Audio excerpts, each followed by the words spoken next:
Hey, what's up, everyone? Thanks for tuning in once again. It's Sunday evening, and I'm going to break down the Premier League showdown we have tomorrow between Burnley and Manchester City. Hope everyone had a good weekend. I did not play a ton of action over this weekend. Was honestly just feeling a bit burnt out from this heavy soccer schedule we have. But stepped away for a little bit, and I am feeling refreshed and ready to hopefully kick some ass this week. Tomorrow, Monday, there is a 3-game interleague slate, which should be interesting. And then, of course, there is the EPL showdown in the afternoon. There's a 100K GPP for that one, and although the Saturday contest had trouble filling, I don't think there'll be any issue with the Monday contest getting filled because we're not dealing with staggered start times, and we have a big team in Manchester City, and I don't think there's a ton in terms of other sports going on Monday, so should be one that fills. All right, let's go ahead and get into this. These are my offensive expectations for each team. If we look at goals there, we're looking at about a 2-1 Manchester City win here based on the expected goals. I think the line has Manchester City implied for more like 2.5 or 2 3/4 goals versus 1 for Burnley, and I think that's fine.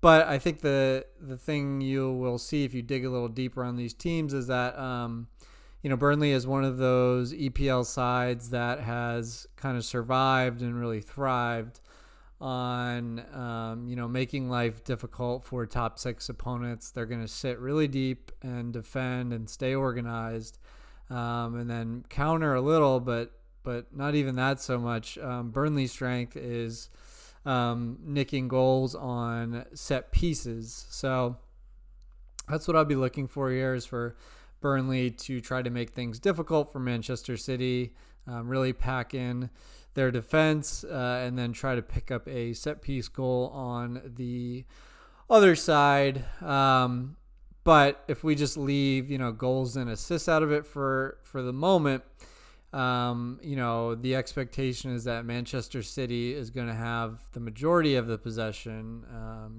probably a good 65% or better, I would guess here. So they're going to take more shots, create more chances, cross the ball more. So it's definitely a game where I believe the optimal build will certainly be a 5-1 stack in favor of Manchester City.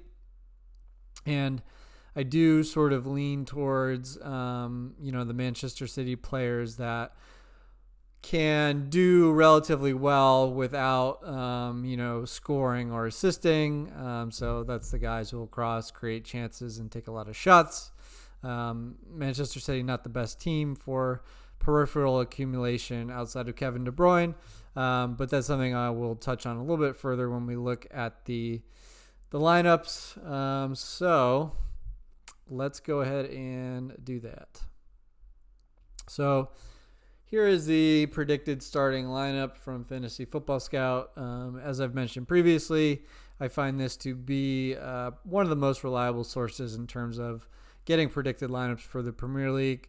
But as accurate as they typically are, I think there's so many unknowns right now with these teams just returning from the break and, having multiple games per week.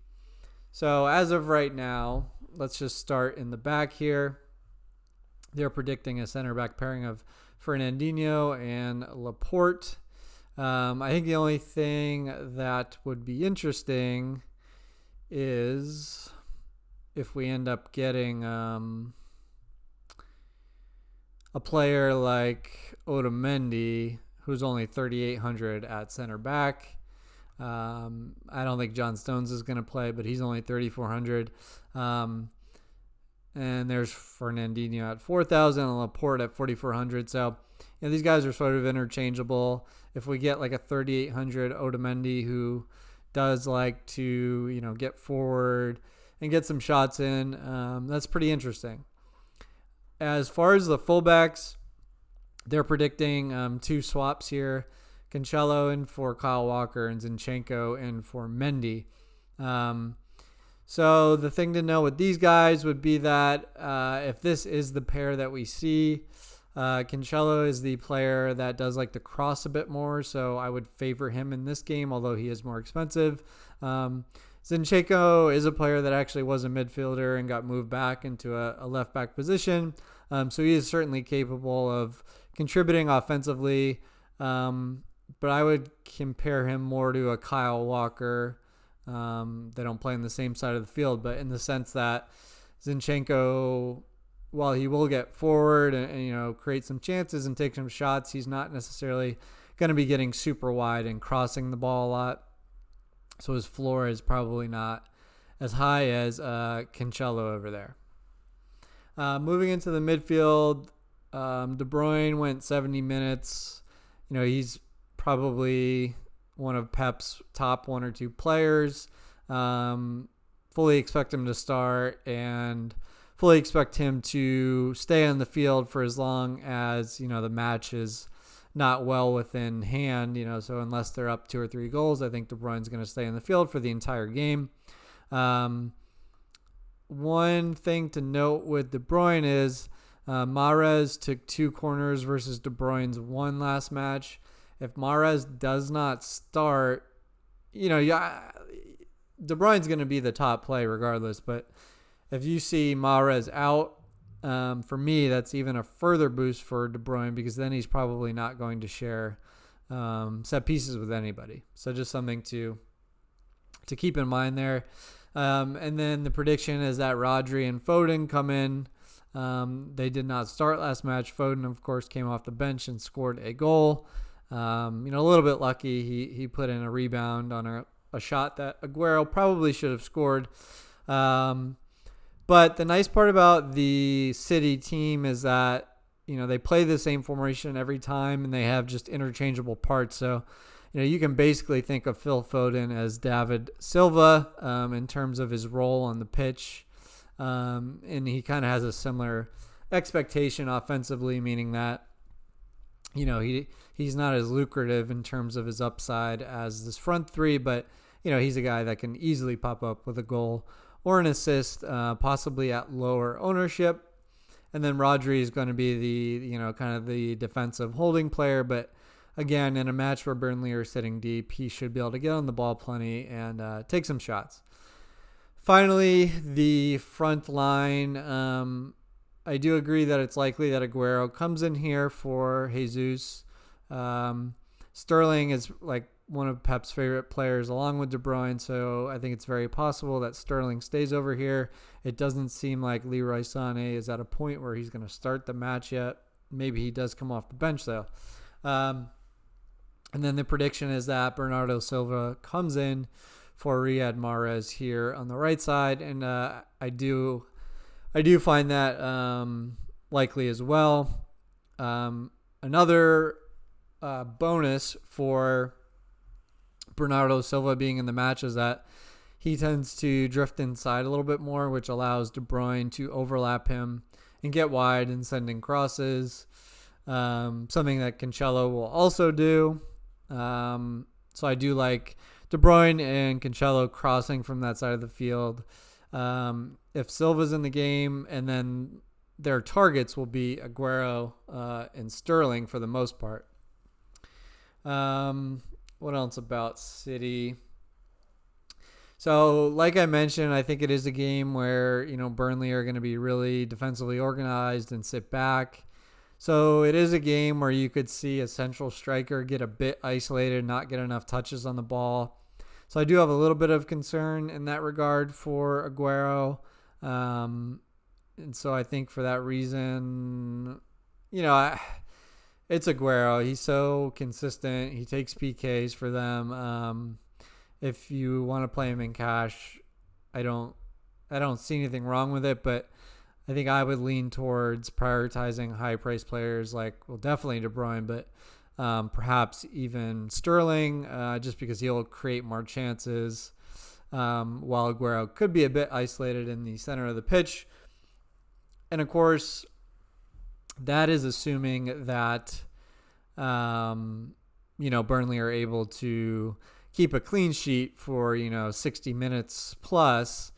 If we see City come out get an early goal, then, all bets are off, the floodgates are open, and that's the type of game where you see, Aguero have a brace. So it really depends on match flow and how you think that might go.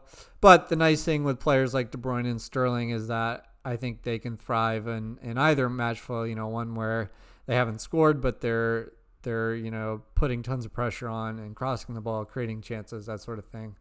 And then in a game where they score multiple goals, you would think that each of them would be likely to have some sort of involvement, whether it's a goal or an assist. All right, that covers City. Let's talk about Burnley. As I mentioned, I think 5-1 is the way that I'm looking at going. So, there's not a lot to say about Burnley here. Most of the corners are going to be taken by Westwood. He is 5,200. Not a bad floor guy, but I'm not sure that you want to spend that kind of salary, even at 5,200, on a Burnley player. If we're talking about a Burnley one-off, I might be more liable to look at a guy like Jack Cork, who I think is min price, but does a lot of defensive work, or guys like Bardsley and Taylor. I think Taylor's a bit more, and he's a more offensive-minded fullback. And in a game where City has a lot of the ball, I don't know that he does much offensively, so you may be better off just paying down for Bardsley. I think he leads the team in tackles won, which is an important statistic when you're playing against a team like Manchester City. Jeff Hendrick, a very cheap player that kind of combines defensive work with a little offensive potential, but he's a guy that can disappear in a match too. Dwight McNeil is the most attractive fantasy option in most cases for Burnley. Loves to cross the ball a ton and will shoot. But again, I think his salary is a little prohibitive here. So you're looking at Dwight McNeil at 8,800. So that means you're choosing him over a player like Bernardo Silva or Phil Foden, David Silva. Just not something that I think is going to be optimal in most cases, unless, Burnley just come out and have a good portion of the ball, which I simply just don't expect here. I guess we should talk about goalkeepers. Ederson, 7,600. There's always a case to be made for taking the keeper from a favored team to get that win and clean sheet bonus. The issue I have with Ederson in this match is I don't think Burnley are going to put many shots on target. So there's almost no save upside. And then if Burnley are able to get a set piece goal on the one or two shots they actually put on target, then your lineup's dead with Ederson. So definitely some risk there. And so I think in a best case scenario for Ederson, you need probably 14 or 16 points. And then you're balancing that against a guy like, Foden or Silva getting that amount. And I put my money on them in this match versus Ederson, because the only way he ends up with that kind of score is in a game where Manchester City not only win, keep a clean sheet, but Burnley manage to put a few shots on target so he can grab a couple saves as well. So it just doesn't seem like a highly probable outcome. Now, here's Nick Pope, though, at 3,800. So to go back to the statistics here, something that I find pretty interesting. And actually this isn't really going to show up, but something I looked up is Burnley, as compared to the average in the league, they allow more shots, more crosses, and more chances created than the league average. but they allow a below average amount of shots on goal. So that really stems from the fact that Burnley will let you take low percentage shots or chances from outside the box. They're just not going to let you get those high percentage chances in the box. So I think that plays well into the hands of a goalkeeper, because the shots he is facing, statistically speaking, are of a lower percentage of going into the net, which increases the save upside in turn. And then I went and I looked at some statistics on Pope.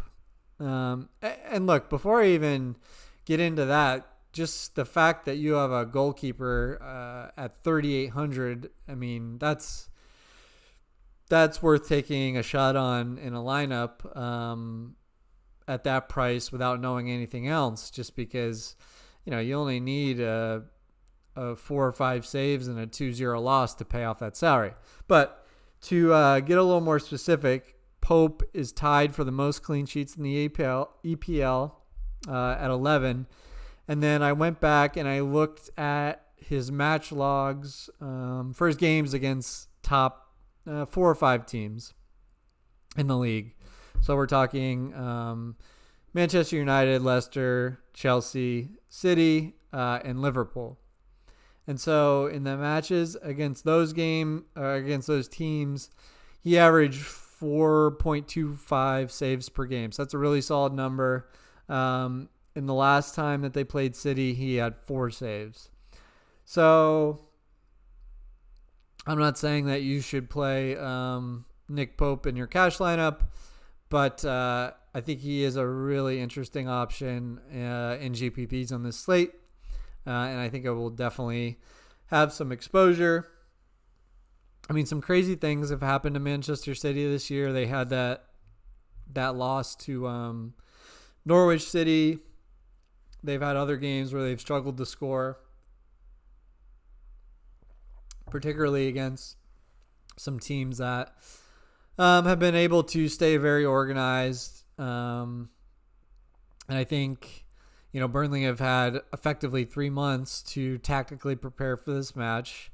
Yes, there is the tired legs factor, but there's also a lack of finishing quality and sharpness from teams offensively. So that's going to impact City. City, you could say, crushed Arsenal 3-0, but then again, you have to remember that their first 2 goals were directly because of David Luiz being an absolute clown as a defender. I don't think you're going to see, David Luiz doesn't play for Burnley, so they're going to have to work a little bit harder than they did against Arsenal for their goals. So, look, again, I'm not sitting here trying to say that Burnley are going to win this match. I'm just saying that it's not going to be an absolute walk in the park for Manchester City. So it's just something that could impact game flow and, kind of the final scoreline in this match. If you do bet, in addition to playing DFS, I haven't looked at odds or anything yet, but I think a 0-0 draw for the first half could be valuable. I think 5 out of the 6 EPL matches have been 0-0 draws at half, and the only game that we did see a goal was the Aston Villa game, and they got a goal in like the 42nd minute or something like that. So like a 0-0 draw at half would be a decent bet, or even a 0-0 draw with a Manchester City win in the second half. So there'd be a couple of bets I might be interested in, depending on what the odds on that are. So just something else to think about. All right, guys. I believe that covers it. Like I said, good slate, 100K GPP. I think if we kind of attack this angle of City struggling a little bit early in the game, there could be some value there. And of course, City could score in the first 10 minutes and then beat Burnley 5-0. So that's the beauty of showdowns. It's a high a high variance thing. It's one game and really anything could happen. But all we can do is look at the data and try to figure out what might happen and then find where the leverage might be. And I think a lot of people are just going to immediately stack City, and so there could be some leverage in Burnley, holding out for a while and making things difficult for City. All right, I think I've belabored that point long enough. Thanks again for watching. If you are not yet a subscriber, and thank you to everyone that has subscribed, please hit the subscribe button below for further soccer content on a regular basis. I do appreciate it. It means a lot to me. Lets me know that you are enjoying the content. All right. Good luck out there, and I will see you guys next time.